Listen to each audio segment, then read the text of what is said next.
Good evening. Welcome to my weekly update from the touchlines with me, Hamza. And it was an exciting week for the knockout tournaments. So I'm going to touch up on the three trophies which was held over the weekend. The first one was the Premier Trophy and also the Chairman's Trophy, along with the President's Trophy knockout final.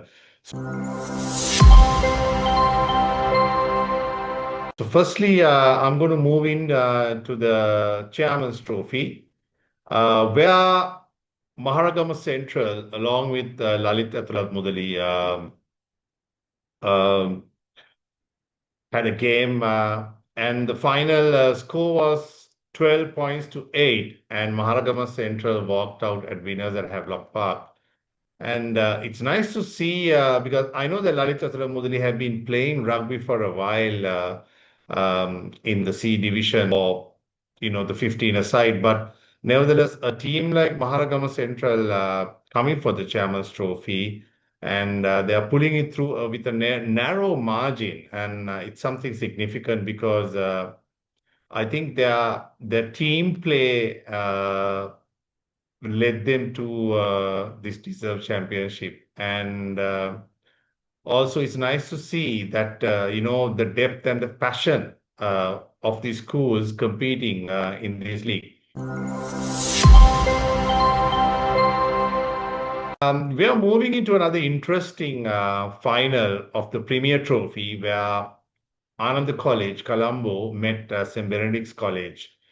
Ananda College, as you know, have been playing some superior rugby back in the mid 90s, and they had some excellent runners, excellent players.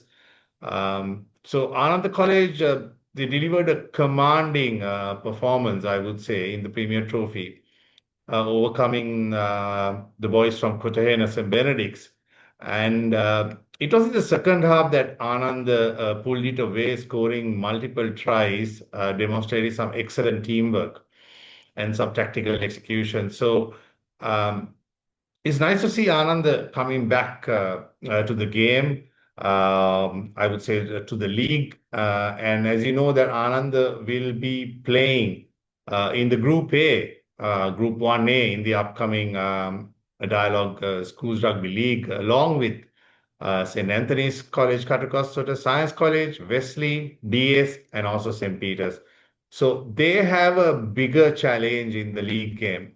And let's see how Anand competes in this league, because it's been a while that Anand played in the top division.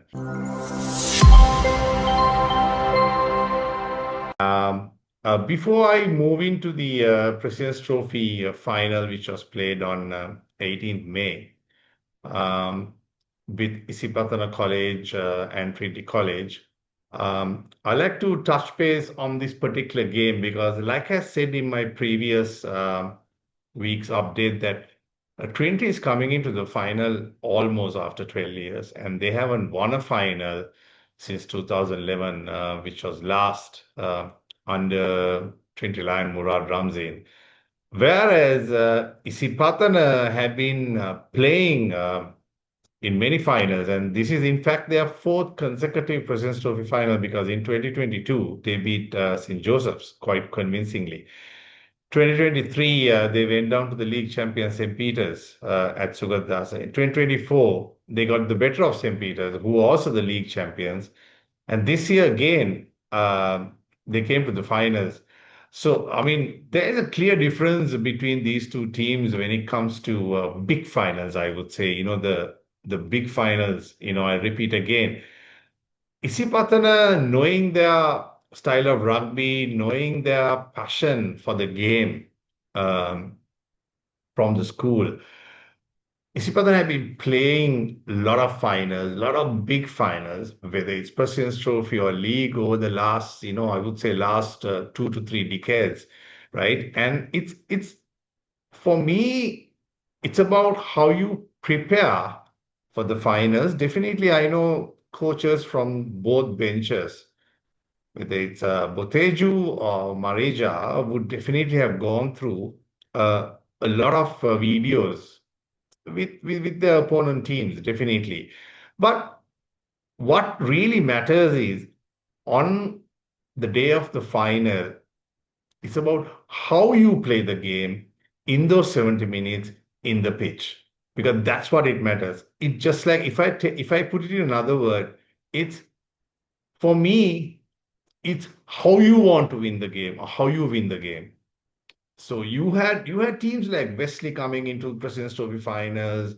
You had these teams coming in St. Joseph's, like all this time, Isipatan had been very consistent. St. Peter's had a dream run in the late 2000s, 2000, I think it was 6, 7, 8 that they won the President's Trophy, and 2018, 2019, they won, and of course, 23, 24, they couldn't won, 23, they won. Uh, it's a matter of how you win a big final. That's what it matters at the end. And I feel Isipatan knew how to do it because they have been facing so many finals. I'm sure some of these boys would have played in the last two finals, um, which they lost and won in 2023 and 2024. Whereas Trinity coming into a big final, of course, Trinity have been playing the Bradby right throughout. It's just that when it comes to a big trophy game, a knockout final, it's a different ball game.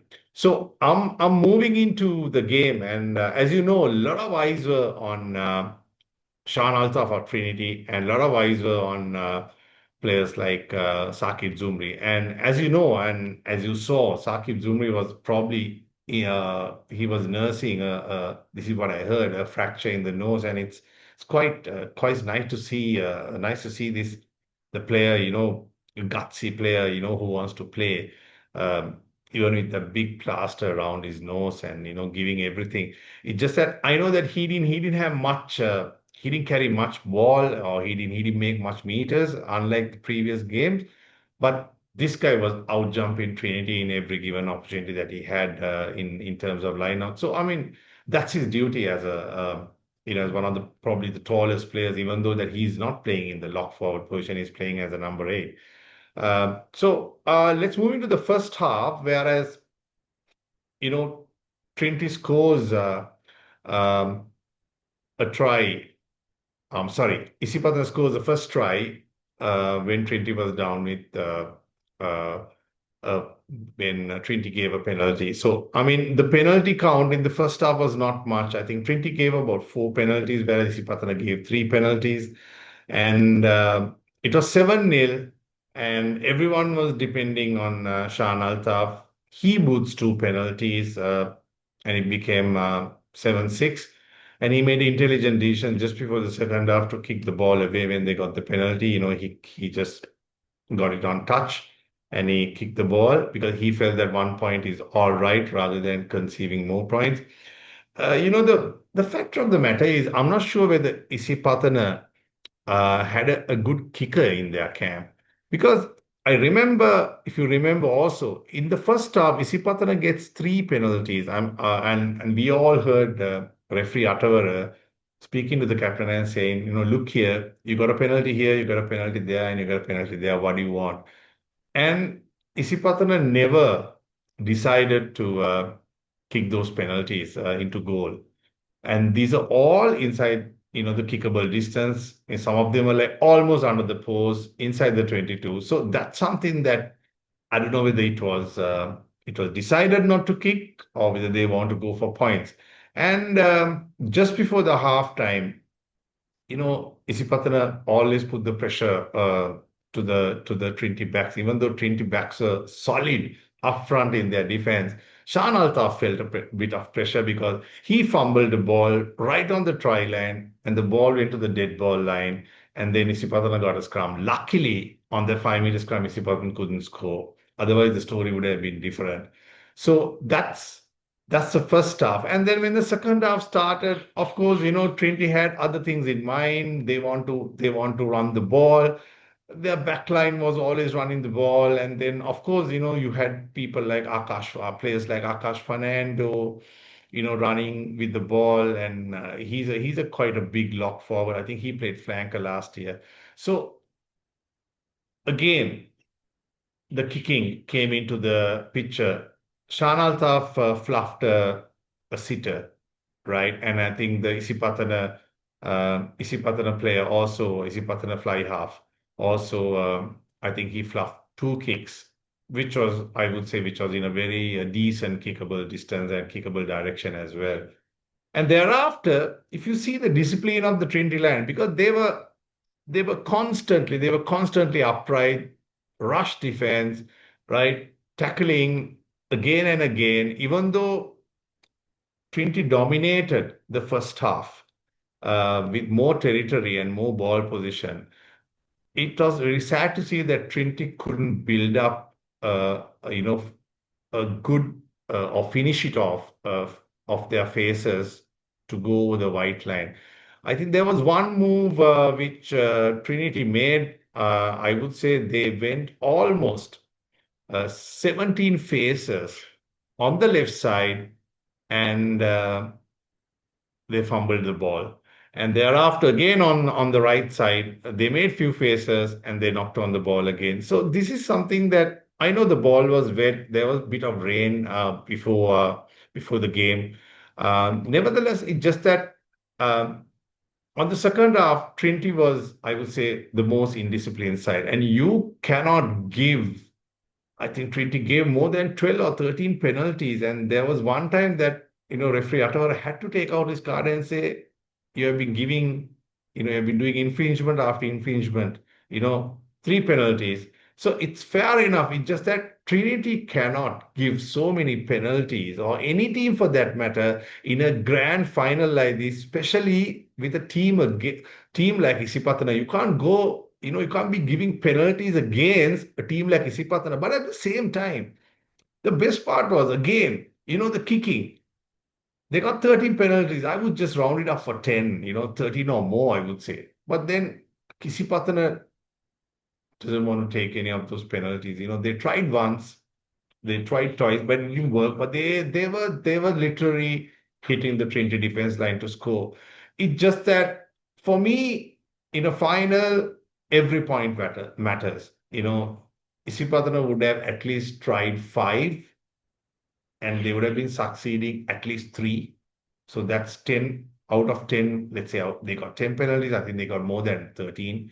They got 10 penalties and five attempted, and three they put it in. So that's 9 points. So this is where that the score line stood, 7-9 for a long time. And I know that Altaf tried two back-to-back drop goals in the first half, but probably he didn't I mean, probably he didn't know the win factor. I don't know whether it was a story, but it's not easy in the Royal grounds, though it's a bit of a compact, smaller ground comparatively to the other places. It's just that it's not easy for you to do a 50-meter dropout. I'm sure the wind was not with him. On the second half, super executed drop goal, scores a 9-7. Last minute, probably they had about I think 6 minutes to go, whereas Shan Altaf decided to kick the ball, and there was a kind of a mini tennis match going up and down. It's just that I mean, it would have been nice to see if Trinity would have used their heavy forwards. They were technically sound, nice and low when they were going pick and goes, hitting the fringes of the Sipatana defense. They would have kept the ball with them for a while, and then started kicking to the base, or kicking, try to even get a 50-22, something like that. It's just that Trinity gave away ball position. They didn't want to compete the last line out. And I think the move that Isipatana did in the last minute or dying stages of the game, um, that move completely foxed the defense line, because I think Isipatana number 12 ran a beautiful angle, almost untouched, and then he got tackled on the try line. But he had the sense to move and keep the ball to his right. Whereas this is what experience brings you. This is what an ability, uh, a players like from these top schools bring. Because rather than you falling with the ball and building up another phase, you know how to you know move around and try to place that ball. And no doubt, referee Yatavara had his. I mean, he knew it was a try, just that he wanted to confirm with TMO Anil Jayasinghe whether that was cleanly placed or cleanly planted. Definitely, Anil didn't have any doubts.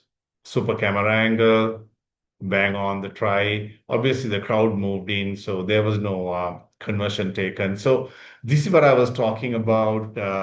What Isipatana does in a final, for that matter, because most of the schools are prepared to play 70 minutes, 75 minutes, but Isipatana wants to play even that 72nd minute or 73rd minute, extra time, injury time, whatever you want to call it, because just that hunger that they have to win trophies, and this is why they are succeeding. It's just that other teams probably not prepared, because you saw when it was 9-7, we all saw that, the body lines of Isipatana, they didn't want to give up, they didn't want to kick the ball, they want to keep the ball, hit phases after phases, winning the penalties, kicking to touch. It's just that they had a plan and they were on a mission, definitely.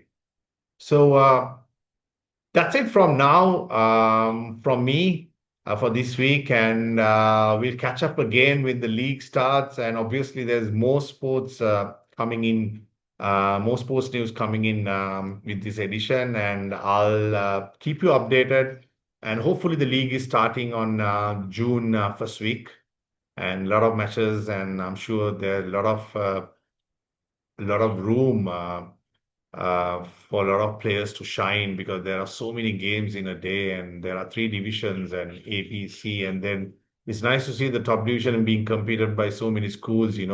And let's see how it goes. And I'm sure we can have some amazing crunching and thrilling games this season as well. And I'd like to wish you from my show, for all the teams who's playing in this upcoming Dialogue Schools League, all the very best, and may the best team wins. Thank you.